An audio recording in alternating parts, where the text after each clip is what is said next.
Welcome to Honeybee. Don't forget to subscribe, and hit the bell. Real stories of love, lies, and betrayal, where every truth stings. Let's begin. I still remember the first day I stepped into my father-in-law's company.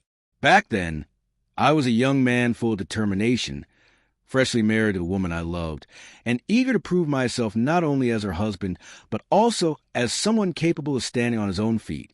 Many people whispered that I had gotten lucky, that I had married into wealth and power, and that my life would be comfortable because of the family I had joined. But inside, I refused to accept that narrative. I didn't want to be known simply as the son-in-law who had it easy. I wanted to show everyone, especially my father-in-law, that I was worth more than just a name tied to his daughter.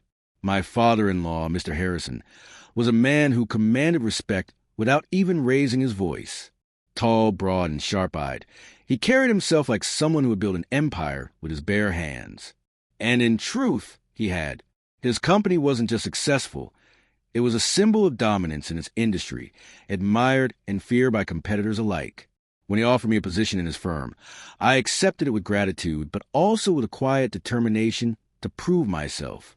I knew that to many employees, I was nothing more than a privileged man gifted a job because of my marriage. What they didn't know was that I was ready to outwork every single one of them. The first years weren't easy.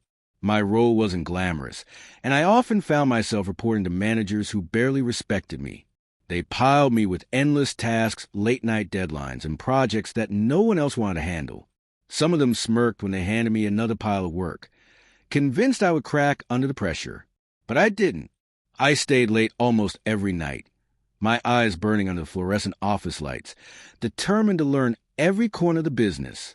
I buried myself in spreadsheets, research, and reports, piecing together patterns others had overlooked. At home, my wife sometimes grew frustrated at my long hours, but I reminded her that what I was doing wasn't just for me, it was for our future. Eventually, my persistence began to bear fruit. I spotted flaws in the company's systems and offered ideas that saved millions. I proposed new marketing strategies that boosted our reach far beyond expectations. Slowly, my name began to circulate, not as a man who had been handed an opportunity, but as someone delivering results that no one could deny. Then came the moment that changed everything. The company faced a major crisis. A rival firm had launched an aggressive campaign, threatening to take a massive share of the market. Tension hung heavy in the boardroom as executives argued over what to do. Meetings stretched for hours, but no one seemed to have a solution. I sat there, silent, listening carefully, until finally one night, when everyone else had gone home, I stayed behind. I stared at the data, the reports, the endless streams of numbers, and I refused to leave until I saw a way forward. That night, I worked until dawn.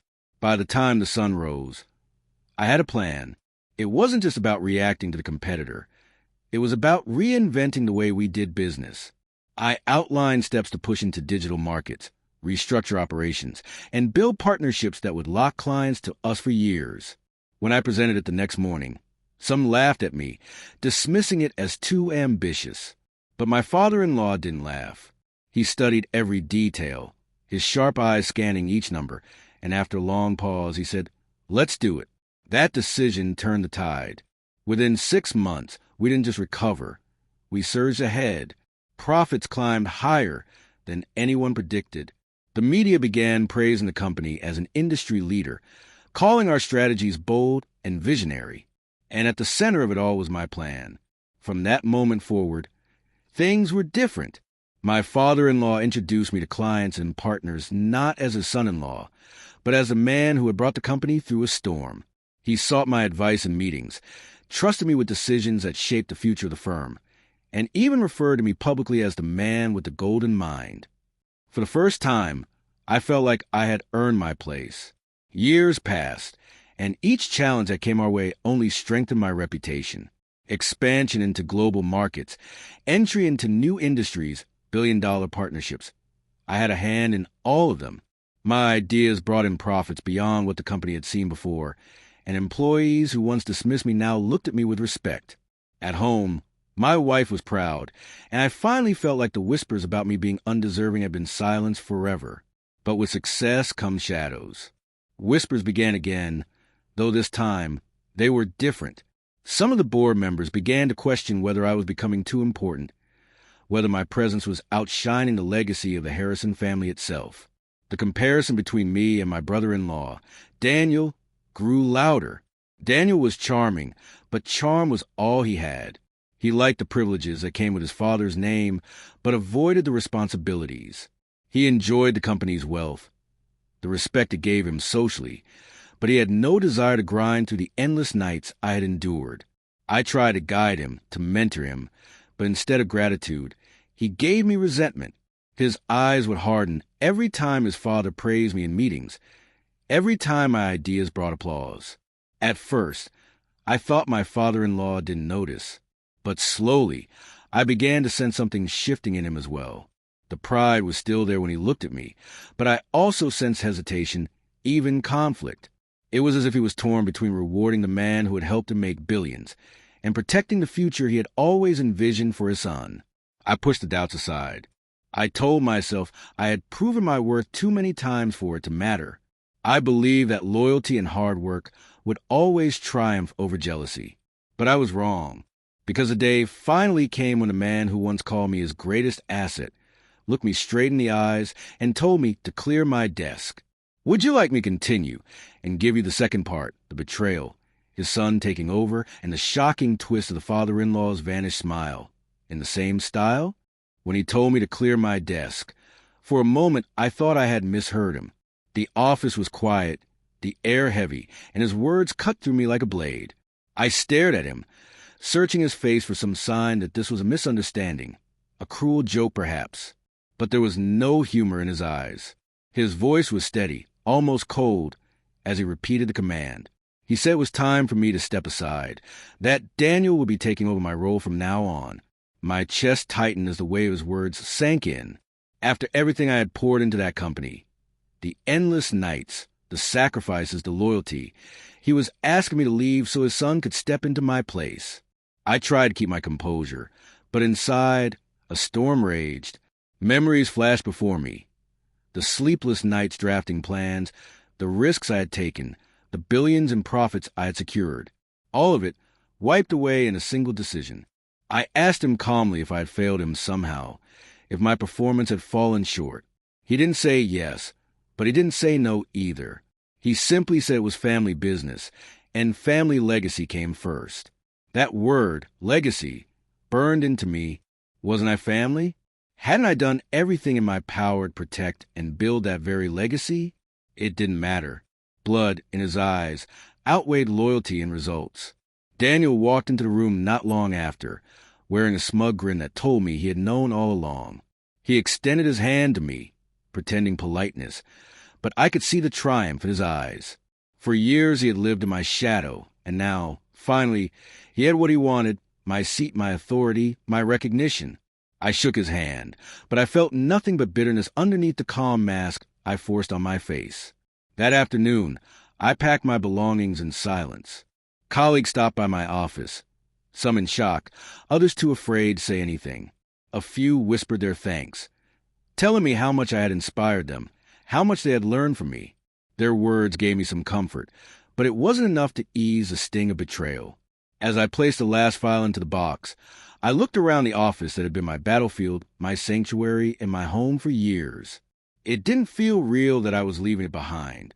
I carried the box down the hallway, past employees who avoided meeting my eyes. My steps were heavy, but my heart was heavier. When I finally reached the lobby, I saw Mr. Harrison and Daniel standing together, waiting for me. Daniel's grin was wider now, practically radiating satisfaction. He looked at his father as if expecting praise, as if ready to celebrate the moment he had taken my place. But then something unexpected happened. As I walked past them, I paused and looked directly into Mr. Harrison's eyes. I didn't beg, I didn't argue, I didn't lash out. I simply told him, in a calm but steady voice, that everything I had done in this company, every sacrifice, every victory, had been for the good of the firm and for the family. I reminded him of the billions I had helped bring in, the markets we had conquered together, the crises I had steered us through. And then I said that I had always believed loyalty and results mattered more than bloodlines. But clearly, I had been wrong. The words lingered in the air, heavy and sharp. Daniel was still grinning, but when I turned to leave, I caught something in Mr. Harrison's face. A flicker, a crack in the stern mask he wore. His smile, the faint one he had shown while standing beside his son, faded completely. His jaw tightened, his eyes clouded, and in that instant, I knew he felt the weight of what he had done. I walked out of the building without looking back. My heart was heavy, but I carried myself with dignity. I knew I had given that company more than anyone could ever measure, and though I was leaving with nothing but a box of belongings, I had something far greater. The knowledge that my work had transformed it into the empire it had become. In the weeks that followed, I learned that things inside the company began to unravel. Daniel, eager to prove himself, made rash decisions. Deals collapsed, partnerships fell apart, and profits slipped. The strategies he dismissed as unnecessary were the very foundations that had kept the business thriving. Employees grew frustrated, investors lost confidence, and the same board members who once doubted me began to whisper again. This time about Daniel's incompetence. As for me, I took time to reflect. The betrayal had cut deep, but also opened a door I hadn't seen before. I had ideas, visions, and a drive that didn't belong to one company or one man's legacy. I started planning, quietly at first, then with growing momentum, building something of my own. I knew I could create another empire, one that would stand on the foundation of my own name and effort, not as an extension of someone else's. And though Mr. Harrison had asked me to clear my desk for his son, I knew that in the back of his mind, he couldn't erase the truth. He knew I had been the one who carried his firm to the heights it had reached. He knew his smile had vanished that day because deep down, he realized he had chosen blood over brilliance, legacy over loyalty, and in doing so, he had lost a man who had made his empire soar. I left with nothing in my hands, but everything in my heart, and I knew, sooner or later, the world would see the difference.